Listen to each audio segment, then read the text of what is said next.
Hey, folks. So, what did you see last night?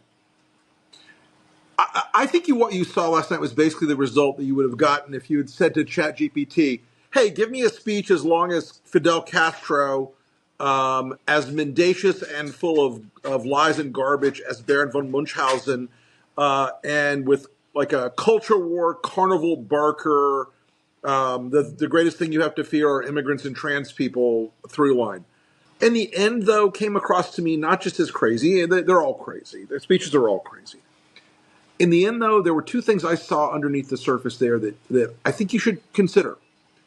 One, it was kind of dull. This is Trump speaking only to the base of the base of the base, not even just the people who voted for him, but an even smaller percentage of the MAGA types who think those culture war messages are the way that the world is centered, who think that that his long screeds about immigrants, his long screeds about trans stuff are all that matters. There's a piece of desperation in him in that, and I really think it's been undercounted so far.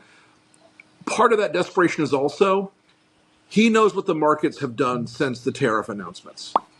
It has not been good. It has not been pretty, and he knows that this fantasy he has that he and his people have developed, that tariffs will make us rich.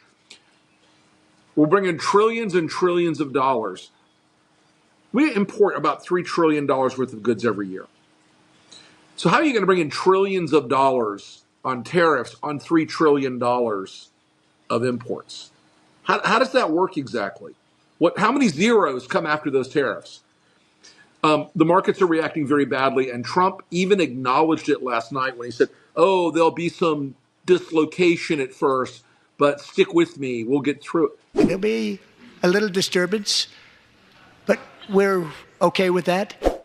No, we won't. That's the problem. Donald Trump last night had no real actual understanding of the economy because he has no real actual understanding of the economy. For the 4,975th time since the year 2015, I will tell you this one more time. Donald Trump is not the character you saw on The Apprentice for 14 years. He is a moron. He is a dipshit. He is a terrible negotiator. He is not smart. He is crafty. He is feral. He is cunning, but he is not knowledgeable. He does not understand the world as it is and instead tries to make the world conform to what he wants. None of this last night came from a position of real strength. It was petty. It was shitty. Like 7 or 8 attacks on Joe Biden. Let me tell you why he's attacking Joe Biden, everybody. Because Donald Trump knows that the moves he's making are not going to work. The markets are telling him this won't work.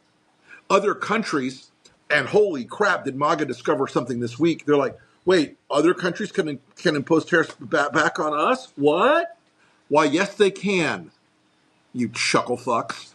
They can certainly impose them back, and they're doing so right now. And who do you think pays the price for those? You get some Chinese bureaucrat?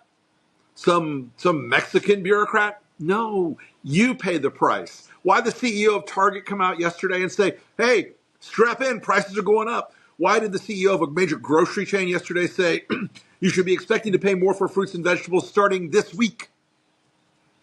All of this is because Donald Trump is a fucking moron.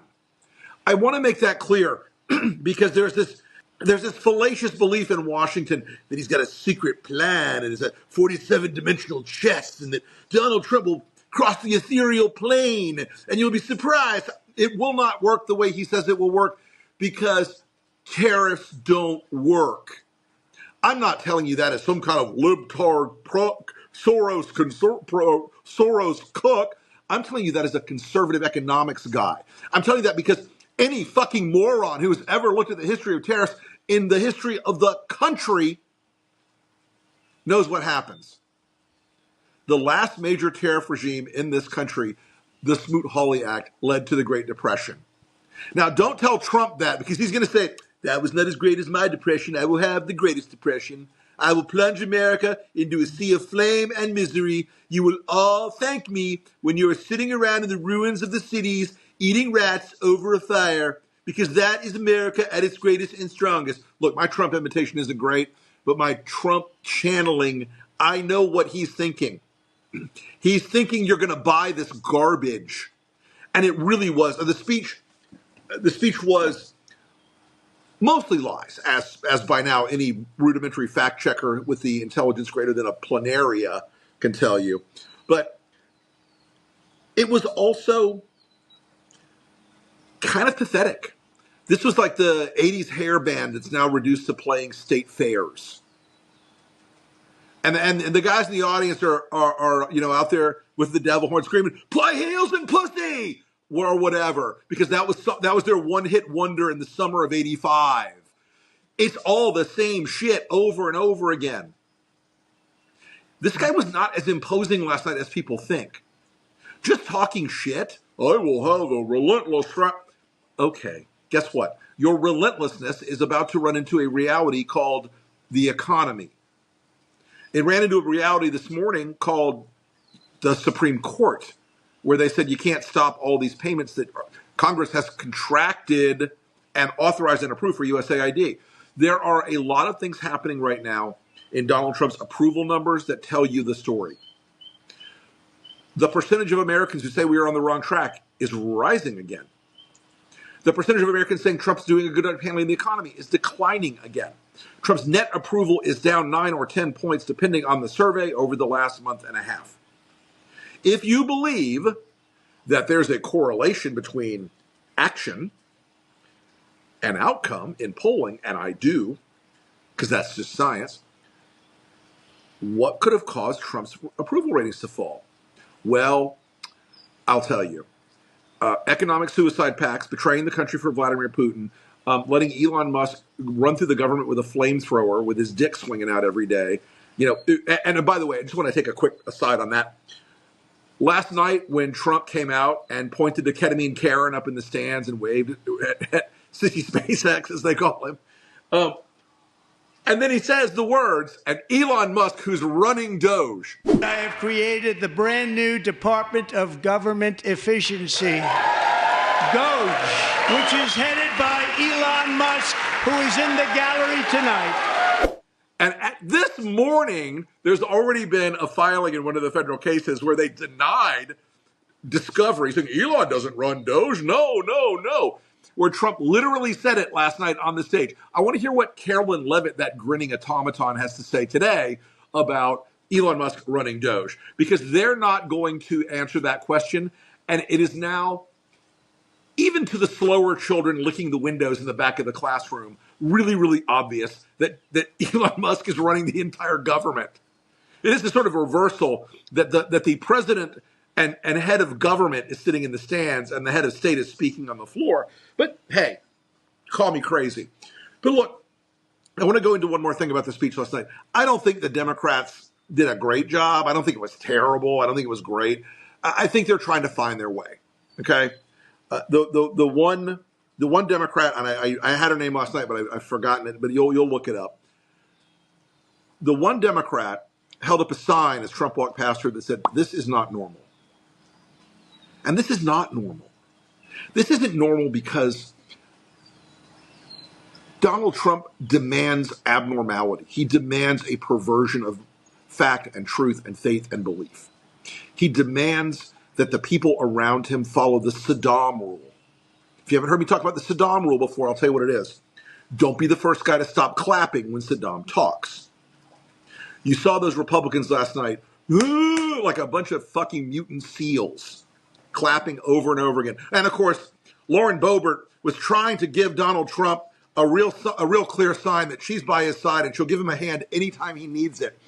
But the whole thing was this example of these Republicans racing to yell louder, racing to clap longer. And they don't understand they're walking into a meat grinder politically. The things he's asked them to do already are unpopular.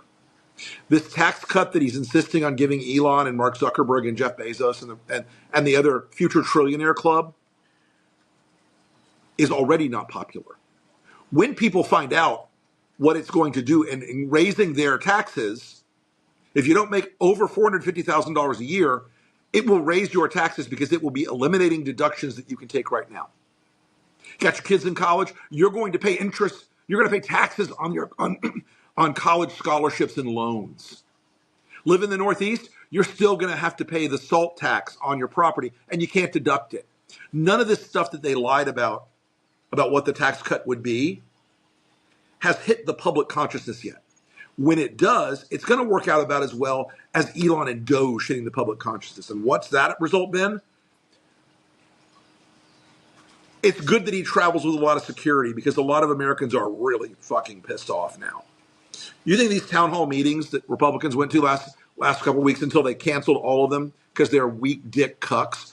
Oh, excuse me, that was the bad Rick talking, because they lack the moral fortitude to defend their positions.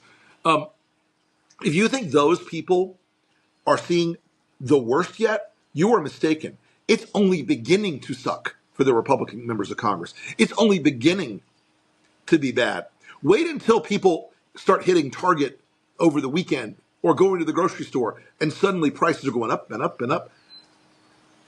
And Donald Trump has nobody else to blame. He can blame Biden, and he will over and over again.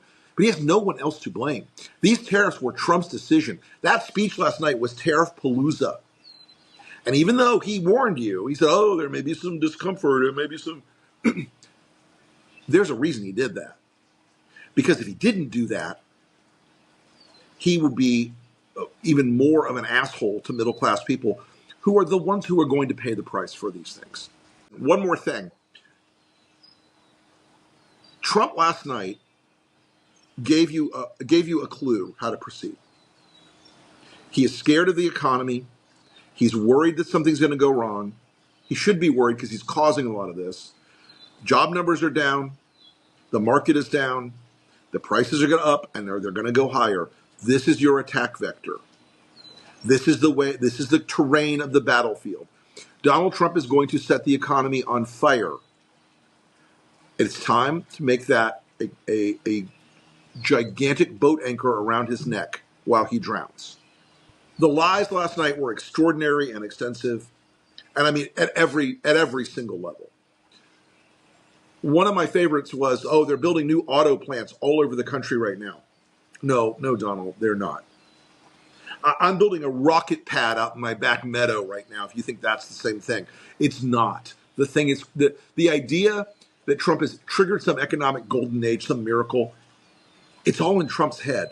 And if you let it be in your head, and if you watched that speech last night and said, oh, wow, this makes a lot of sense. This guy's brilliant. This is a really clear strategy for anything except depression, defeat, and despair, you got another thing coming. Hey, folks, don't forget, you can always find all of our content on all the various social platforms. We are on Blue Sky. We are on Instagram. We are on TikTok, I think. I'm too old for TikTok. We are on the social media platform known as Twitter. I will never call it by its other name under any circumstances until you hook me up to battery cables. We are only there, by the way, folks. We're not supporting Elon. We're there to roll a grenade in the room of MAGA's face every single day. We're there every single day to remind them that people are going to tell them the truth whether they like it or not. You can also follow me on my Substack. I've got the Enemies List podcast, the Lincoln Project podcast, and 1,000 other damn things that seem to keep me busy more hours in the week than the law allows. All right, folks, we'll talk to you soon.